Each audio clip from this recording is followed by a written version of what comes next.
Chronique de lecture à Pépère, le 30 juillet 2023. Délires et obsessions suite à la lecture de La guerre des intelligences du docteur Laurent Alexandre.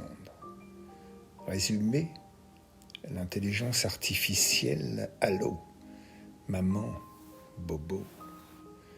Pauvre docteur, vous souffrez d'une désynchronisation entre les rythmes du silicium et celui de vos neurones. Je vous rappelle que les méduses survivent depuis 650 millions d'années sans cerveau. Alors, nous les écervelés, cela offre encore de belles années devant nous.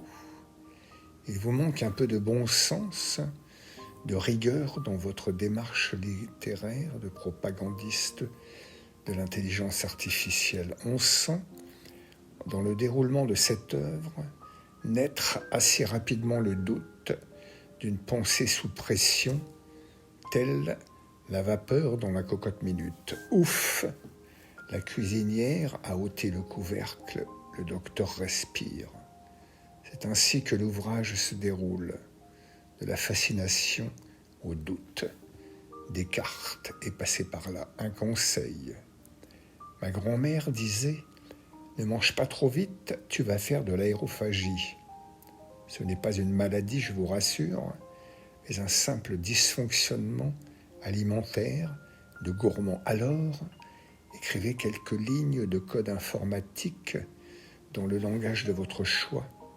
C'est sans importance et vous verrez se dégager de bien meilleures nuits de sommeil. Chez nous, nous appelons cela la logique, rien d'angoissant.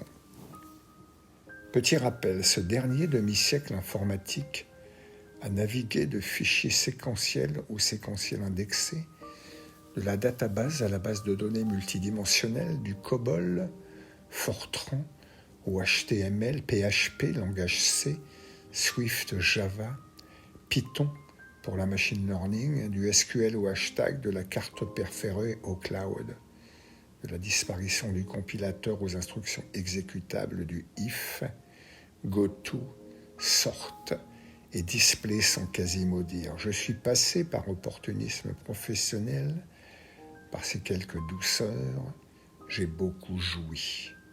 Rien de neuf sous le soleil. J'oubliais davantage de place de stockage dans le cloud que dans ce que nous appelions affectueusement les gamelles, nous, les ingés des sales machines. La puce silice est plus petite et va plus vite que nos vieux Burroughs ou Bull et leurs transistors à vapeur. À part cela, docteur, je tiens à me montrer rassurant.